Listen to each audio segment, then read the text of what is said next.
Viewers, இன்னைக்கு நம்ம வீடியோல நெட் கிரெடிட் சேல் வந்து எப்படி ஃபைண்ட் அவுட் பண்ணலாம் தான் பார்க்க போறோம். ஸோ இந்த சம் வந்து பார்த்தீங்கன்னா சிங்கிள் என்ட்ரி சிஸ்டம்ல இல்லஸ்ட்ரேஷன் சம் தான் நான் எடுத்திருக்கேன். ஸோ இந்த சம் எப்படி போட்டிருக்காங்கன்றதை பார்க்கலாம். ஸோ சம்ல என்ன கொடுத்துருக்காங்க அப்படின்னு பார்த்தோம்னா, from the following details find out net credit sales for the year அப்படின்னு கொடுத்துருக்காங்க.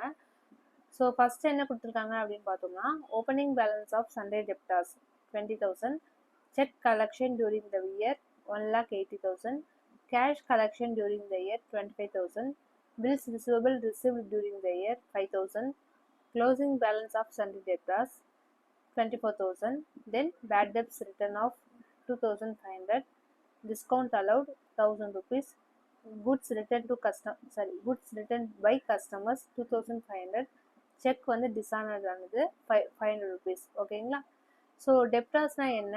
ஸோ இந்த டெப்டார்ஸ் வந்து இந்த ஃபார்மேட் எப்படி நம்ம இங்கே கொண்டு வரது அப்படின்னு பார்த்தோம்னா, இதுக்கு முன்னாடி ஒரு வீடியோவில் நான் ஃபார்மேட் வந்து அப்லோட் பண்ணியிருக்கேன். அதோட லிங்க் டிஸ்கிரிப்ஷனில் கொடுக்குறேன், தேவைப்படுங்க பாருங்கள். ஸோ ஃபஸ்ட்டு டெப்டார்ஸ்னால் என்ன அப்படின்னு பார்த்தோம்னா, இப்போ வந்து ஒரு கிளைண்ட் இருக்காங்க அப்படின்னு பார்த்தீங்கன்னா, அவங்களுக்கு நம்ம சேல்ஸ் அண்ட் சர்வீஸ் நம்ம பண்ணுறோம்னா அதுக்காக அவங்க வந்து நமக்கு பணம் கொடுப்பாங்க. ஓகேங்களா? ஸோ இவங்க தான் நம்ம டெப்டார் அப்படின்னு சொல்கிறோம். தமிழில் வந்து கடனாளி அப்படின்னு சொல்லலாம். ஓகேங்களா? ஸோ இவங்களுக்குள்ள நடக்கிற டிரான்சாக்ஷன் தான் இங்கே கொண்டு வரும். இப்போ வந்து டெப்டார்ஸ்ன்னு சொல்லும் போது ஓப்பனிங் அண்ட் க்ளோசிங் இருக்கும். ஓகேங்களா? ஸோ டெப்டார்ஸ்க்கு இப்போ லாஸ்ட் இயரோட க்ளோசிங் வந்து இந்த இயரோட ஓப்பனிங் இருக்கும். ஓகேங்களா? ஸோ அதுதான் இங்கே கொண்டு வந்திருக்காங்க. Opening balance of sundry debtors அப்படின்னு கொடுத்துருக்காங்க. ஸோ டெபிட் சைடில் டு பேலன்ஸ் ப்ராட் ஆன் 20,000 இங்கே கொண்டு வரும். ஓகேங்களா? இப்போ நெக்ஸ்ட் ஒன் பார்த்தீங்கன்னா, cheque collection during the year அப்படின்னு கொடுத்துருக்காங்க 1,80,000. ஸோ அப்போது இது வந்து கிரெடிட் சைடில் நம்ம கொண்டு வரணும்.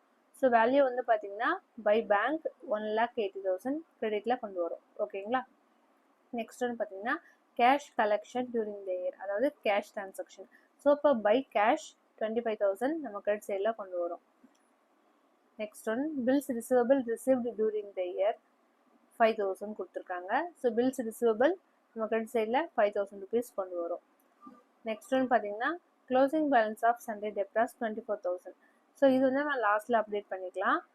தென் பேட் டெப்ஸ் கொடுத்துருக்காங்க. ஸோ பேட் டெப்ஸ் வந்து பார்த்தீங்கன்னா 2,500. ஸோ இதுவும் டெட்டார்ஸ் நடக்கிற டிரான்சாக்ஷன்ஸ் தான். ஸோ பேட் டெப்ஸ் வந்து 2,500 இங்கே கொண்டு வரும். Next one discount allowed 1,000 rupees கொடுத்துருக்காங்க. ஸோ அந்த வேல்யூ நம்ம இங்கே கொண்டு வரும். நெக்ஸ்ட் ஒன் பார்த்தீங்கன்னா goods return by customers 2,500 rupees கொடுத்துருக்காங்க, அதாவது sales return. So sales return வந்து 2,500 இங்கே கொண்டு வரணும். தென் க்ளோசிங் டெப்டார்ஸ், அதாவது பை பேலன்ஸ் கேரிட் ஆன் 24,000. ஓகேங்களா? ஸோ இப்போ வந்து செக் டிஸ்ஆனர் ஆனது பார்த்தீங்கன்னா 500 rupees கொடுத்துருக்காங்க. ஸோ அந்த வேல்யூவை நம்ம டெபிட்டில் கொண்டு வரும். ஸோ இப்போ கிரெடிட் சைடு வேல்யூ வந்து பார்த்தீங்கன்னா 2,40,000. ஸோ அந்த வேல்யூலேருந்து டெபிட் சைடு வேல்யூ 20,500 லெஸ் பண்ணால் நமக்கு 2,19,500 rupees சேல்ஸ் வேல்யூ கிடைக்குது. ஓகேங்களா? அதாவது கிரெடிட் சேல் வேல்யூ. இது வந்து நம்ம பேலன்சிங் ஃபிகராக இங்கே கொண்டு வரும். ஸோ நமக்கு வந்து நெட் கிரெடிட் சேல் வேல்யூ தான் நமக்கு தெரியணும். ஸோ அப்போது கிராஸ் கிரெடிட் சேல் வந்து பார்த்தீங்கன்னா 2,19,500 லெஸ் சேல்ஸ் ரிட்டர்ன் கொடுத்துருக்காங்க பாருங்கள் 2,500 rupees. ஸோ அந்த வேல்யூ லெஸ் பண்ணி இங்கே கொண்டு வரணும். So 2,19,500 less 2,500 2,17,000. ஓகேங்களா?